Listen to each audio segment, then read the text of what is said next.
नमस्कार साथियों, आप सभी का स्वागत है आपके अपने YouTube चैनल पढ़ाई की पोथी में। साथियों, उम्मीद करती हूँ कि आप सभी स्वस्थ होंगे, मस्त होंगे, बेहतर होंगे और निरंतर अपनी तैयारी के माध्यम से सफलता का मार्ग प्रशस्त कर रहे होंगे। तो चलिए CDP प्रैक्टिस सेट को स्टार्ट करते हैं। बिना समय व्यर्थ के सीधे अपने टॉपिक पर चलते हैं। कम समय में बेहतर कंटेंट के लिए पढ़ाई की पोथी को सब्सक्राइब करना बिल्कुल भी ना भूलें। आज का जो हमारा पहला प्रश्न है वह है,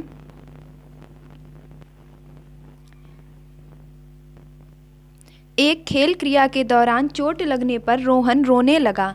यह देखकर उसके पिता ने कहा, लड़कियों की तरह व्यवहार ना करो, लड़के रोते नहीं हैं। पिता का यह कथन। देखिए, एक बार रोहन को चोट लग जाती है तो उसके पिता यह कहते हैं कि तुम रो मत। क्यों? क्योंकि रोना जो है लड़कियों की पहचान है, लड़कियों की तरह तुम रो मत, तुम लड़के हो। तो ये किस चीज़ को दर्शा रहा है? जो पिता का कथन है रोहन के पिता का, वह किस चीज़ को दर्शा रहा है? ऑप्शन ए लैंगिक रूढ़िवादिता को दर्शा रहा है, या ऑप्शन बी लैंगिक रूढ़िवादियों की चुनौती देता है, या ऑप्शन सी लैंगिक भेदभाव को कम करता है, या ऑप्शन डी है लैंगिक समानता को बढ़ावा देता है। तो देखिए, यहाँ पे लैंगिक समानता वाली तो बात की ही नहीं जा रही है, क्योंकि उन्होंने तुरंत ही अंतर कर दिया है कि तुम लड़कियों की तरह मत रहो क्योंकि तुम लड़के हो। तो यहाँ क्या किया जा रहा है? लैंगिक रूढ़िवादिताओं को दर्शाया जा रहा है। ऑप्शन ए आपका राइट हो जाएगा। यहाँ पर चुनौती दी जा रही है लैंगिक रूढ़िवादिता को, ये बिल्कुल नहीं सही होगा, ये भी आपका गलत हो जाएगा। भेदभाव को कम नहीं कर रहा है बल्कि भेदभाव को बढ़ा रहा है, समानता को भी बढ़ावा नहीं दे रहा है। तो आपका ऑप्शन कौन सा राइट हो जाएगा? Option A. बहुत ही सिंपल क्वेश्चन था। चलते हैं अपने नेक्स्ट क्वेश्चन की तरफ। अगला प्रश्न है, एक प्रगतिशील कक्षा में अध्यापक को अटल पाठ्यक्रम का एक प्रगतिशील कक्षा में, अब एक प्रगतिशील कक्षा में क्या क्या होना चाहिए? तो अब आपके सामने ऑप्शन है, एक सेकेंड फिर से चलते हैं। हाँ, एक प्रगतिशील कक्षा में क्या क्या चीज़ें होनी चाहिए, आपको ऑप्शन बताना है देख करके कि क्या राइट होगा। ऑप्शन ए कह रहा है अध्यापक को अटल पाठ्यक्रम का पालन करना चाहिए, अध्यापक को अटल पाठ्यक्रम का पालन करना चाहिए। ऑप्शन बी कह रहा है विद्यार्थियों में प्रतिस्पर्धा पर बल देना चाहिए, या ऑप्शन सी ज्ञान की संरचना के लिए प्रचुर मौके प्रदान करने चाहिए, या ऑप्शन डी विद्यार्थियों को उनके अकादमिक अंकों के आधार पर नामांकित करना चाहिए। तो इसका जो राइट आंसर होगा वह हो जाएगा कि विद्यार्थी को, देखिए एक बार फिर से देख लीजिएगा, एक प्रगतिशील कक्षा की बात की जा रही है और एक प्रगतिशील कक्षा में अगर जो पाठ्यक्रम है वह अटल बना रहेगा, जिसमें किसी भी प्रकार से जो है बदलाव नहीं किया जा सकता है, तो ये व्यक्तिगत विभिन्नता को स्वीकार नहीं करेगा। दूसरा ऑप्शन है प्रतिस्पर्धा पर बल देता है, तो किसी भी प्रकार का कॉम्पिटिशन करवा के बच्चों को आपस में लड़वाना मरवाना नहीं है। तीसरी बात कह रहा है कि ज्ञान की संरचना के लिए प्रचुर मौके देने चाहिए।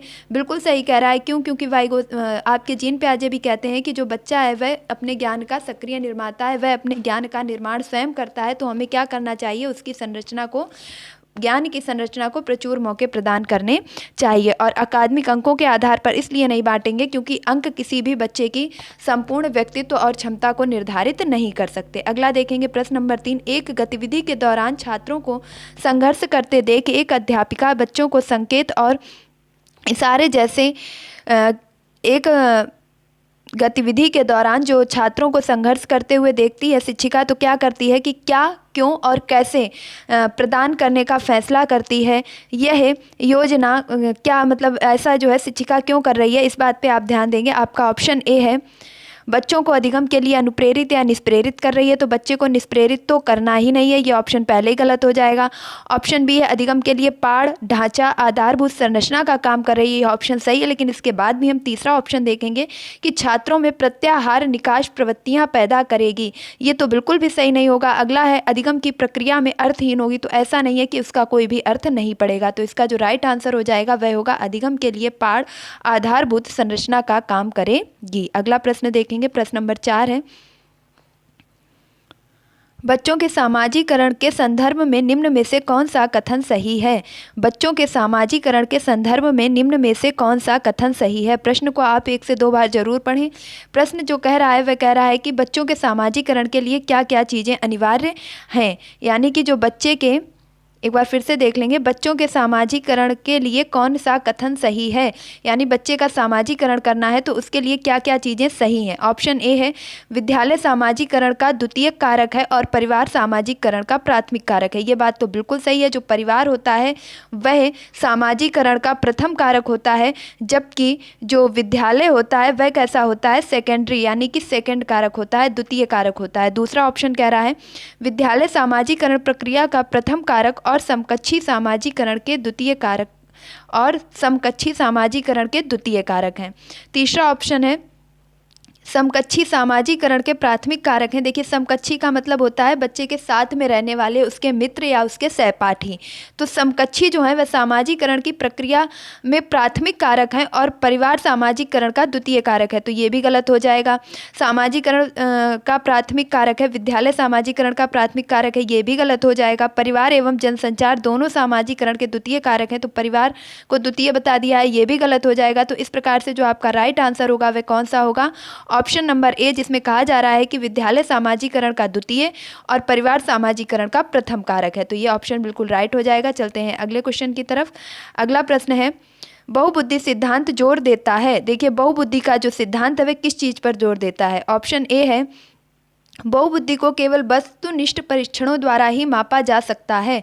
बहुबुद्धि को केवल वस्तुनिष्ठ परीक्षण के द्वारा ही मापा जा सकता है। देखिए, सीटेट में पहले तो याद रखेंगे कि कहीं पर भी अगर केवल शब्द आ जाता है तो वो ऑप्शन आपका हमेशा रॉन्ग होगा, हमेशा रॉन्ग होगा। केवल शब्द आ गया तो रॉन्ग होगा। अगला देखेंगे, एक आयाम में बुद्धिमत्ता अन्य सभी आयामों में बुद्धिमत्ता निर्धारित करती है, यानी कि जो एक आयाम में बुद्धिमत्ता है वही बुद्धिमत्ता आपके अन्य सभी आयामों में बुद्धिमत्ता को निर्धारित करती है। अगला है ऑप्शन सी, बुद्धिमत्ता की विभिन्न दशाएं हैं।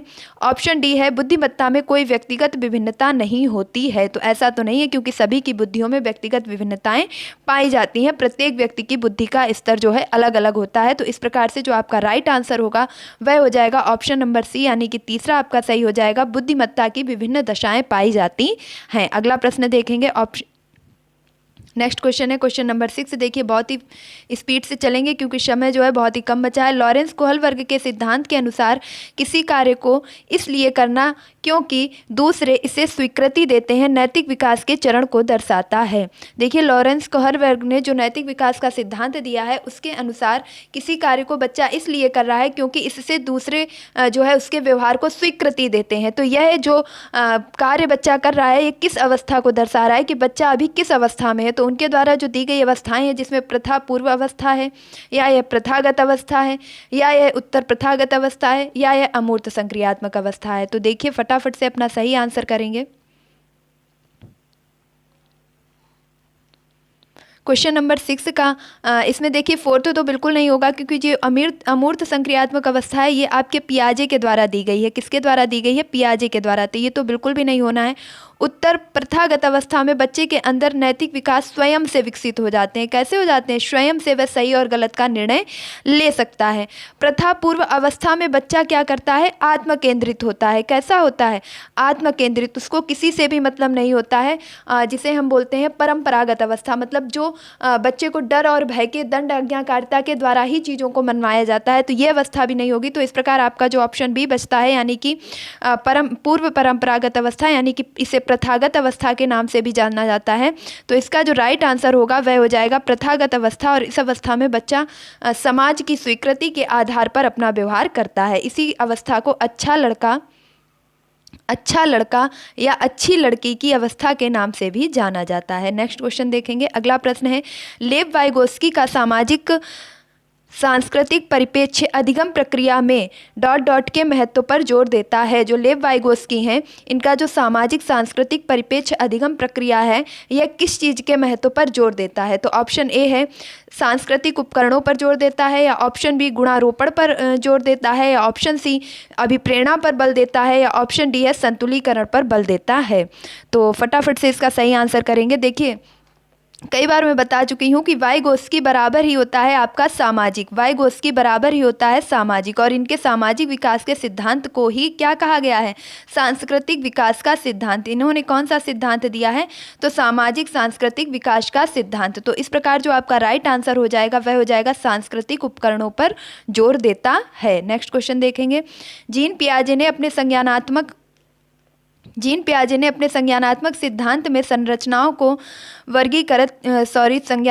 संज्ञानात्मक संरचनाओं का रूप में वर्णित किया है। जो जीन पियाजे हैं जीन पियाजे ने अपने संज्ञानात्मक विकास के सिद्धांत में जो संज्ञानात्मक संरचनाएं हैं उनको किस रूप में वर्णित किया है, तो जीन पियाजे के अनुसार जो उनकी संज्ञानात्मक संरचनाएं हैं क्या वह मनोवैज्ञानिक उपकरणों पर आधारित हैं, उसके रूप में उन्होंने वर्णित किया है, या उद्दीपक अनुक्रिया। देखिए उद्दीपक अनुक्रिया तो किसके द्वारा दिया गया है, थॉर्नडाइक के द्वारा, तो ये तो आपका बिल्कुल भी नहीं होगा, यहीं पर आपका गलत हो जाएगा। उसके बाद है विकास का समीपस्थ सिद्धांत।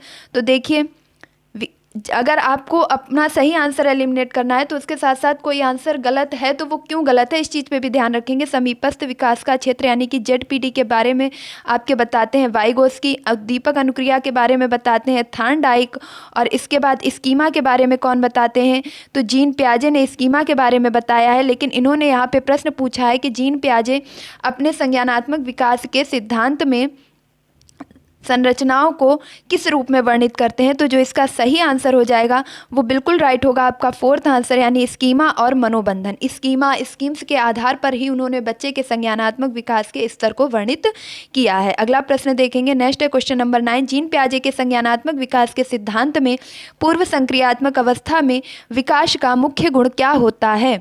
जो जीन पियाजे की संज्ञानात्मक विकास की अवस्थाएं दी गई हैं उनमें से जो पूर्व संक्रियात्मक अवस्था है उसमें किस गुण का सर्वाधिक विकास होता है। मतलब ये आपसे कहा जाए कि जो जीन पियाजे की पूर्व संक्रियात्मक अवस्था है, दूसरी स्टेज है, इसमें बच्चे के अंदर कौन सा गुण सबसे ज़्यादा विकसित होता है, तो ऑप्शन ए है अमूर्त सोच का विकास होना। बिल्कुल नहीं, क्योंकि ये आपकी अमूर्त संक्रियात्मक अवस्था यानी कि चतुर्थ जो आपकी स्टेज आती है उसका गुण है, तो ये आपका गलत हो जाएगा। अगला देखेंगे विचार सोच में केंद्रीकरण। अगला क्या हो जाएगा ऑप्शन, विचार सोच में केंद्रीकरण। तो देखिए जो पूर्व संक्रियात्मक अवस्था होती है, जीन पियाजे का एक सेपरेट वीडियो मैं आपको पहले ही दे चुकी हूँ। इसमें क्या होता है, बच्चे के अंदर केंद्रीकरण होता है। अगर आप उसको कोई एक पेड़ दिखाएंगे और उससे पूछेंगे उसमें किस रंग के फूल लगे थे, तो बच्चा नहीं बता पाएगा। क्यों? क्योंकि वह एक क्षेत्र पर, विकास के एक क्षेत्र पर अपना ध्यान केंद्रित करता है, यानी उसने सिर्फ क्या देखा है, एक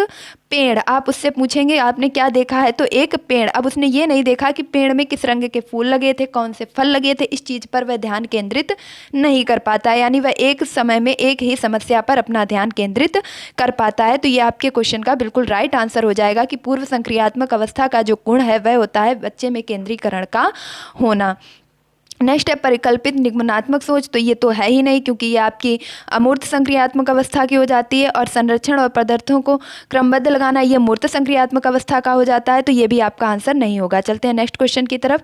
क्वेश्चन नंबर 10 कह रहा है विकास के संदर्भ में निम्न में से कौन सा कथन सही है। विकास के संदर्भ में निम्न में से कौन सा कथन सही है, विकास के लिए ऐसा कौन सा कथन है जो बिल्कुल सही दर्शा रहा है। तो विकास के लिए, विकास की दर सभी संस्कृतियों में एक समान होती है, यानी जो विकास है वह सभी संस्कृतियों में एक समान होता है। बिल्कुल भी नहीं। क्यों? क्योंकि प्रत्येक संस्कृति, समाज और पर्यावरण के अनुसार बच्चे का जो विकास है वह भी भिन्न भिन्न तरीके से होता है। हम में से कितनों की ही संस्कृतियाँ अलग होंगी, कोई गुजरात से होगा, कोई असम से होगा, तो कोई बिहार से होगा, तो सभी का जो व्यक्तित्व है, जो विकास है, वह उनकी संस्कृति से भी प्रभावित होता है, तो ये गलत हो जाएगा। उसके बाद कहा गया विकास केवल विद्यालय में होने वाले अधिगम से ही होता है। जो विकास है वह सिर्फ विद्यालय से होता है, ऐसा भी नहीं है, क्योंकि विकास एक कह सकते हैं कि अनौपचारिक क्रिया भी है, वह घर से भी होता है, समाज से भी होता है, दोस्तों से भी होता है, तो ये आंसर भी आपका नहीं होगा। अगला देखेंगे विकास केवल बाल्यावस्था के दौरान ही होता है। ये भी रॉन्ग हो जाएगा, क्योंकि जो विकास है वह आजीवन चलने वाली प्रक्रिया है, यानी कि निरंतर चलने वाली प्रक्रिया है। विकास कभी भी रुकता नहीं है। देखिए इस चीज़ को याद रखेंगे। यदि वृद्धि की बात की जाए तो वृद्धि आपकी एक समय आने पर सीमित हो जाती है, रुक जाती है, लेकिन जो विकास है वह जीवन पर्यंत चलता रहता है। तो इस प्रकार आपका ये आंसर भी जो है रॉन्ग हो जाएगा। तो लास्ट में आपका जो फोर्थ ऑप्शन बचता है वो बिना सोचे समझे ही सही हो जाएगा, और वह कह रहा है कि विकास बहुआयामी होता है। तो बिल्कुल राइट है, क्योंकि जो विकास है वह बहुआयामी होता है, इसकी कोई एक निश्चित दिशा नहीं होती है, क्योंकि जो विकास है वह कभी भी किसी भी कहीं भी किसी भी क्षेत्र में हो सकता है। अगला प्रश्न देखेंगे। अगला प्रश्न कह रहा है,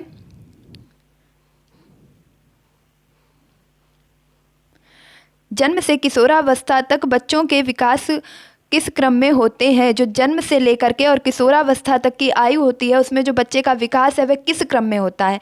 संवेदिक, मूर्त और अमूर्त क्रम में, या अमूर्त संवेदिक और मूर्त क्रम में, या मूर्त अमूर्त और संवेदिक क्रम में, या अमूर्त मूर्त और संवेदिक क्रम में? बहुत ही सिंपल और बहुत ही टिपिकल क्वेश्चन भी है। क्यों? क्योंकि अगर आप इसे ध्यान से नहीं पढ़ेंगे तो यही टिपिकल बन जाएगा, और अगर आप इसे थोड़ा सा भी लॉजिक लगा के पढ़ेंगे तो यही क्वेश्चन आपके लिए बहुत ही सिंपल हो जाएगा। देखिए बच्चे में सबसे पहले क्या होता है, तो अगर हम पियाजे की संज्ञानात्मक विकास के स्तर को उठा लेते हैं तो उसमें सबसे पहली स्टेज जो बताई गई है वह बताई गई है संवेदी अवस्था। उसके बाद बताया गया है कि बच्चे में मूर्त संक्रियात्मक अवस्थाएं होती हैं, मतलब मूर्त चीज को देख करके व्यवहार करता है। सबसे पहले अपनी इंद्रियों के द्वारा भूख लगने पर चिल्लाता है, उसके बाद मूर्त संक्रियात्मक अवस्था किसी चीज को देख करके मांग सकता है, और फिर अमूर्त संक्रियात्मक अवस्था यानी कि किसी समस्या के बारे में वह कल्पना भी कर सकता है, उसके आधार पर भी वह अपना उत्तर दे सकता है। तो आप क्वेश्चन नंबर 11 का जो आपका राइट आंसर होगा वह हो जाएगा ऑप्शन नंबर ए, और सभी ऑप्शंस को पढ़ने का कोई भी लॉजिक नहीं है। बिना समय व्यर्थ किए सीधे अपने नेक्स्ट क्वेश्चन पर चलते हैं। क्वेश्चन नंबर 12 कह रहा है, एक प्रगतिशील कक्षा में व्यक्तिगत विभिन्नताओं को किस प्रकार देखा जाना चाहिए? एक प्रगतिशील कक्षा है, एक ऐसी कक्षा है जिसमें जो बच्चे हैं वह लगातार सीख रहे हैं। ऐसी प्रगतिशील कक्षा में व्यक्तिगत विभिन्नताओं को किस रूप में देखा जाना चाहिए? ऑप्शन ए, अधिगम प्रक्रिया में बाधा के रूप में। तो ऐसा नहीं है, जो व्यक्तिगत विभिन्नताएं होती हैं वह किसी भी प्रकार से बाधा नहीं डालती हैं अधिगम में। तो ये ऑप्शन आपका रॉन्ग हो जाएगा। अगला है अध्यापक के पक्ष पर असफलता। अध्यापक के पक्ष पर असफलता, तो ऐसा भी नहीं है, क्योंकि जो विभिन्नताएं हैं वे किसी भी प्रकार से अध्यापक की असफलता को नहीं दर्शाती हैं। ऑप्शन सी कह रहा है योग्यता आधारित समूह बनाने का मापदंड। देखिए अगर हम उनकी योग्यताओं के आधार पर उनका समूह बना देंगे तो बच्चे परस्पर क्रिया के द्वारा नहीं सीख पाएंगे, जहां पर वाइगोत्स्की के सिद्धांत का हनन हो जाएगा। तो इस ऑप्शन को भी हम क्या करेंगे, रॉन्ग कर देंगे। और लास्ट आपका फोर्थ ऑप्शन दिया गया है अध्यापन अधिगम प्रक्रिया की परियोजना के लिए महत्वपूर्ण है। जो व्यक्तिगत विभिन्नताएं हैं वह अध्यापन यानी कि सीखने के लिए, अधिगम प्रक्रिया के लिए बहुत ही महत्वपूर्ण परियोजनाओं के रूप में साबित हो सकती हैं। तो इस प्रकार अगले क्वेश्चन पर चलते हैं। क्वेश्चन नंबर 13 है। क्वेश्चन नंबर 13 कह रहा है, एक समावेशी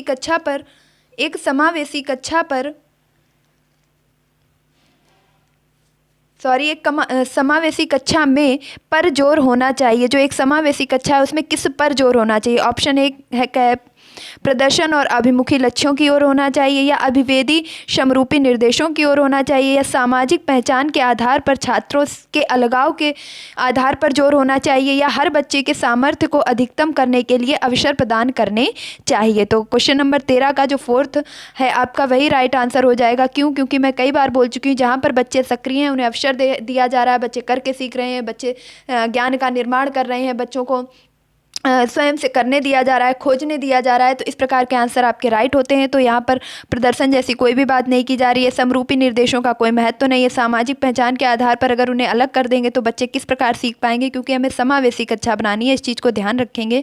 तो समावेशी कक्षा में हमें सभी को साथ लेकर के चलना है। तो प्रत्येक बच्चे के सामर्थ्य को, यानी कि जिस भी समाज से, जिस भी संस्कृति से वह आया है, उसको क्या करने हैं, उसकी संस्कृति और सामाजिक परिप्रेक्ष्य को उसके बढ़ाने के अवसर प्रदान करने हैं। तो अगला देखेंगे क्वेश्चन नंबर 14 कह रहा है, दिव्यांग जन अधिकार अधिनियम 2016 के अनुसार निम्न में से किस शब्दावली को उपयुक्त माना गया है? जो दिव्यांग जन अधिकार अधिनियम 2016 आया था, इसके अनुसार ऐसी कौन सी शब्दावली है जिसे उपयुक्त माना गया है? तो मंदित छात्र, या विकलांग छात्र, छात्र जिसे शारीरिक दिव्यांगता है, छात्र जिसका अशक्त शरीर है। तो क्वेश्चन नंबर 14 का बहुत ही इत्मीनान से आंसर दीजिएगा, क्योंकि ये आपके फैक्चुअल क्वेश्चन के अंतर्गत आता है जिसे आप लॉजिकली सॉल्व नहीं कर पाएंगे। तो क्वेश्चन नंबर जो 14 है इसका जो राइट आंसर होगा वह हो जाएगा ऑप्शन नंबर सी, यानी कि छात्र जिसे शारीरिक दिव्यांगता है। जो दिव्यांगजन अधिकार अधिनियम 2016 आया है, उसके अनुसार यह कहा गया है कि जो बच्चे दिव्यांग हैं उनके लिए किस शब्दावली का प्रयोग किया जाएगा कि छात्र जिसे शारीरिक दिव्यांगता है। अगले प्रश्न की तरफ चलते हैं, क्वेश्चन नंबर 15।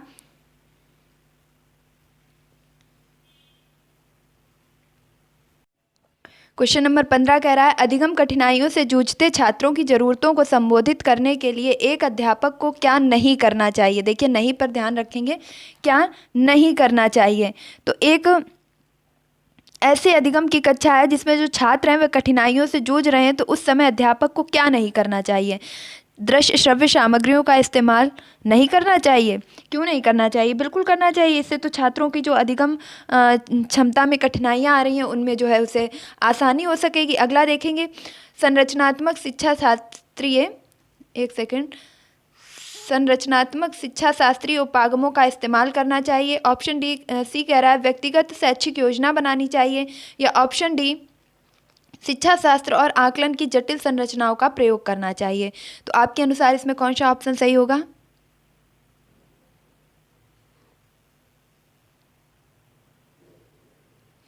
इसका जो राइट आंसर होगा वह हो जाएगा संरचनात्मक शिक्षा शास्त्रीय उपागमों का इस्तेमाल करना चाहिए। नेक्स्ट देखेंगे क्वेश्चन नंबर 16। क्वेश्चन नंबर 16 है सृजनात्मक की पहचान का प्रमुख लक्षण क्या है। मतलब एक सृजनात्मक बालक की पहचान करनी है तो उसका प्रमुख लक्षण क्या होगा? कम परिज्ञानता, बोधगम्यता, अपसारी चिंतन, अति सक्रियता, असतर्कता। देखिए जो सृजनात्मक बच्चे होते हैं उनमें किस प्रकार की क्षमता पाई जाती है? उनमें जो चिंतन होता है वह मुख्य रूप से अपसारी चिंतन होता है। जो अपसारी चिंतन का एक उदाहरण है, जैसे आप ये बताइए कि ताजमहल किसने बनवाया, तो इसका जो एक एक्चुअल आंसर होगा वह हो जाएगा कि शाहजहां ने। तो इस प्रकार के क्वेश्चन किस में चले जाएंगे? अभिसारी चिंतन में। और वहीं पर अगर कह दिया जाए कि अच्छा बताइए ताजमहल में क्या क्या चीज़ें आपने देखी, तो यहाँ पर बच्चा कोई एक रटा रटाया आंसर नहीं देगा बल्कि अपने द्वारा अलग अलग प्रकार के आंसर दे पाएंगे। तो इसे ही हम क्या कहते हैं? इसे ही हम कहते हैं अपसारी चिंतन। तो जो सृजनात्मकता है, रचनात्मकता है, उसको कौन सी चीज़ बढ़ावा देती है? तो उसे बढ़ावा देती है अपसारी चिंतन। नेक्स्ट क्वेश्चन देखेंगे। अगला प्रश्न है विविध पृष्ठभूमि के अधिगमकर्ताओं को संबोधित करने हेतु, विविध पृष्ठभूमि के अधिगमकर्ताओं को संबोधित करने हेतु एक अध्यापक है जहां उसकी कक्षा में विविध पृष्ठभूमि के बच्चे आ गए हैं, तो उन्हें संबोधित करने के लिए वह क्या करेगा? विविधता संबंधी मुद्दों पर बातचीत टालनी चाहिए? बिल्कुल भी नहीं। विविध विन्यासों से उदाहरण लेने चाहिए। देखते हैं इसमें कि क्या राइट होगा, आगे हम और भी देख लेते हैं। ऑप्शन सी है सभी के लिए मानकीकृत आकलनों का इस्तेमाल करना चाहिए, या ऑप्शन डी है ऐसे कथनों का इस्तेमाल करना चाहिए जो नकारात्मक रूढ़िबद्ध धारणाओं को मजबूत करें। तो देखिए रूढ़िबद्ध धारणाओं को मजबूत करेंगे तो ये तो बिल्कुल भी नहीं हो सकता है। मानकीकृत यानी एक ही उपागम, एक ही तरीके के आकलनों का इस्तेमाल करेंगे, क्योंकि पृष्ठभूमियाँ अलग अलग हैं तो बच्चे उसमें अपना परफॉर्मेंस अच्छे से नहीं कर पाएंगे। लेकिन अगर हम विविध विन्यास उदाहरणों को लेंगे तो उससे एक विविध पृष्ठभूमि से जो बच्चे आ रहे हैं उसमें सभी अपना अपना अच्छा जो है प्रदर्शन कर पाएंगे। तो हमें क्या करना है? विविध विन्यास के उदाहरणों को लेना है। अगला प्रश्न देखेंगे, क्वेश्चन नंबर 18।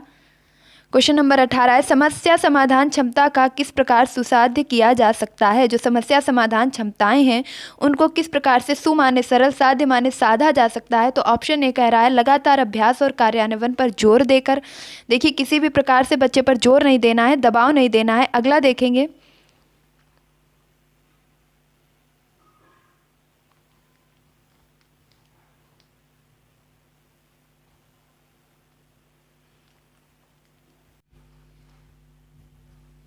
नेक्स्ट है समस्याओं के हल हेतु अटल प्रक्रिया के इस्तेमाल को बढ़ावा देकर। देखिए अटल प्रक्रिया नहीं बनानी है जिससे बच्चे डर जाएं। एक ही प्रक्रिया चल रही है, बच्चे उसमें अच्छे से नहीं सीख पा रहे हैं, नहीं उनका विकास हो पा रहा है, तो हमें प्रक्रिया क्या करनी चाहिए? बदल देनी चाहिए। तो दोनों ही ऑप्शन आपके रॉन्ग हो जाएंगे। अगला देखेंगे समरूपों के इस्तेमाल को बढ़ावा देकर, और नेक्स्ट विद्यार्थियों में डर की भावना पैदा करके। तो विद्यार्थियों में डर की भावना तो बिल्कुल भी नहीं पैदा करनी है। ऑप्शन ए हमारा पहले ही गलत हो चुका था, बी पहले ही गलत हो चुका था, डी बिल्कुल गलत है। तो इस प्रकार हमारा जो सही आंसर हो जाएगा वह होगा ऑप्शन नंबर सी, यानी कि समरूपों के इस्तेमाल को बढ़ावा देकर। जिस प्रकार की समस्या है उससे ही संबंधित एक अन्य समस्या को लाएंगे बच्चों के सामने, उसका हल बताएंगे जिससे बच्चे अपनी समस्या को हल करने में सरलता का अनुभव कर सकें। अगला देखेंगे क्वेश्चन नंबर 19 यानी कि 19 नंबर प्रश्न कह रहा है कि अधिगम को अभिप्रेरणा किस प्रकार कायम रखा जा सकता है? जो अधिगम की अभिप्रेरणा है वह किस प्रकार से कायम रखी जा सकती है?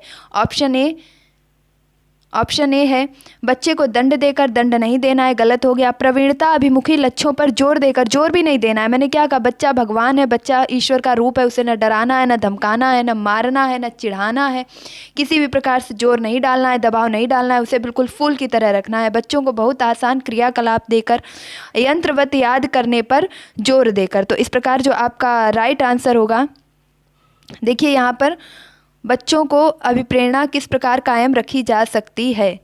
वन सेकेंड, आपका जो राइट आंसर होगा यहाँ पर कह रहा है प्रवीणता अभिमुखी लक्ष्यों पर जोर देकर। बिल्कुल, जो उनकी प्रवीणता यानी उन्हें निपुण बना रहे हैं, उनके लक्ष्यों पर जोर देंगे, उन्हें ये कहेंगे कि आप अपने लक्ष्यों पर ध्यान दें, उनको बार बार इस चीज़ के लिए याद दिलाएंगे। तो ये जोर देना उनके किसी दबाव को नहीं बना रहा है, बल्कि उनके ही लक्ष्यों को क्या कर रहा है, उन्हें रिमेंबर करवा रहा है। तो इस प्रकार ये ऑप्शन जो है आपका वह राइट हो जाएगा। और बच्चों को आसान क्रियाकलाप, देखिए बहुत आसान क्रियाकलाप देंगे तो उनका मन ही नहीं लगेगा, बहुत जल्दी उबाऊपन आ जाएगा। यंत्रवत और याद रखना आपका निगेटिव वर्ड है, तो ये भी नहीं होगा। तो इस प्रकार आपका जो सही होगा वो होगा ऑप्शन नंबर 2, यानी कि प्रवीणता अभिमुखी लक्ष्यों पर जोर देकर। नेक्स्ट देखेंगे क्वेश्चन नंबर 20, शर्मिंदगी। अब शर्मिंदगी के बारे में 4 कथन दिए गए हैं। शर्मिंदगी का संज्ञान से कोई संबंध नहीं है। ऑप्शन ए कह रहा है कि शर्मिंदगी का संज्ञान से कोई संबंध नहीं है, बिल्कुल, क्योंकि सोच समझ के शर्मिंदगी नहीं आती है। ऑप्शन बी है शर्मिंदगी का संज्ञान पर नकारात्मक प्रभाव पड़ सकता है। एक और आगे भी देख लेते हैं कि क्या ऑप्शन दिए जा रहे हैं। बच्चों को अधिगम हेतु अभिप्रेरित करने के लिए बहुत प्रभावशाली है। देखिए ऐसा नहीं है कि बच्चों को हम शर्मिंदा करेंगे तो वह सीखने के लिए बहुत ही ज़्यादा आगे आएंगे कि हाँ मुझे शर्म से अब आगे बढ़ना, बल्कि अगर शर्मिंदा करेंगे तो वह अधिगम अगर सीखते भी होंगे तो भी नहीं सीखेंगे। तो ये तो बिल्कुल ही गलत हो जाएगा। अगला है वे भाव को अध्यापन अधिगम प्रक्रिया में बारंबार पैदा करना चाहिए।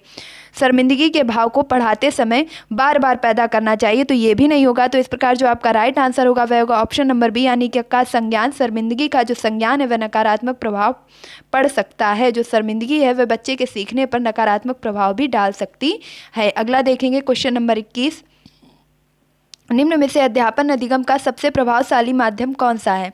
अध्यापन अधिगम यानी पढ़ाने के लिए, सिखाने के लिए सबसे प्रभावशाली माध्यम कौन सा है? ऑप्शन ए याद करना, यंत्रवत, गलत हो जाएगा।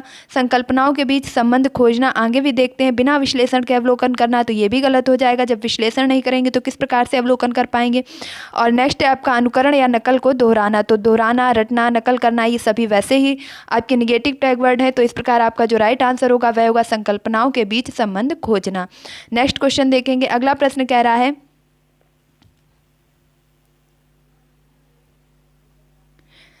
एक अध्यापिका को दिए गए किसी कार्यकलाप में छात्रों की विभिन्न त्रुटियों का विश्लेषण करना चाहिए, क्योंकि एक अध्यापिका को जो कार्यकलाप वे बच्चों को दे रही है उसकी विभिन्न त्रुटियों का विश्लेषण करना चाहिए। ऐसा क्यों करना चाहिए? ऑप्शन है इसके आधार पर वह दंड की मात्रा निर्धारित करेगी, तो बच्चे को दंड देना ही नहीं है, ये गलत हो गया आपका। उसके बाद क्या है, त्रुटियों की समझ अध्यापन अधिगम प्रक्रिया के लिए अर्थपूर्ण है।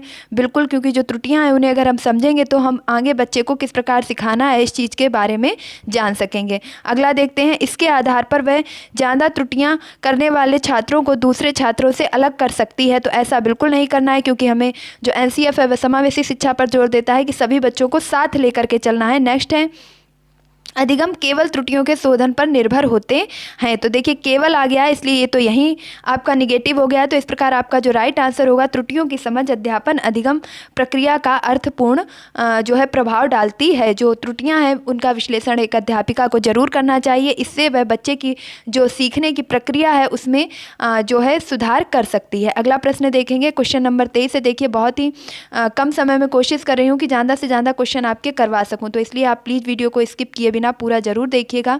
ये प्रीवियस ईयर क्वेश्चन आपके बहुत ही काम के हैं। बच्चों को सिखाने की कठिनाई होती है जब, बच्चों को सीखने में किस प्रकार की कठिनाई होती है? जब सूचना अलग अलग टुकड़ों में प्रस्तुत की जाए। क्या बच्चों को तब सीखने में कठिनाई होती है जब उनके सामने सूचनाएं जो हैं वह अलग अलग टुकड़ों में प्रस्तुत की जाती हैं?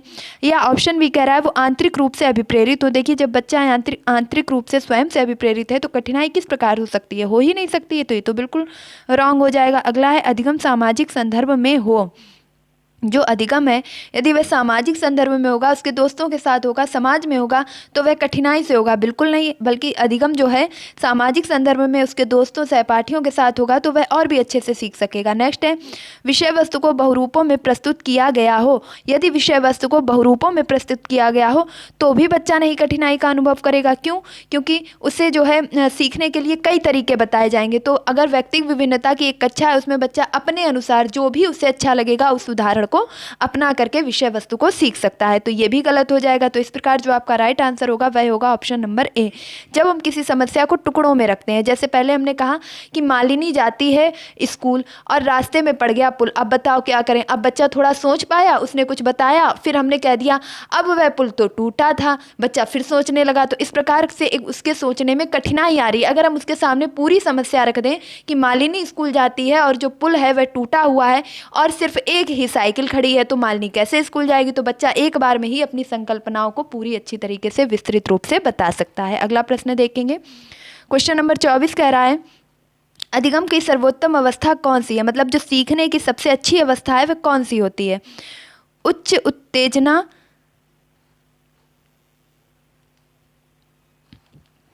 उच्च उत्तेजना और उच्च भय। देखिए भय में तो बच्चा बिल्कुल नहीं सीखेगा।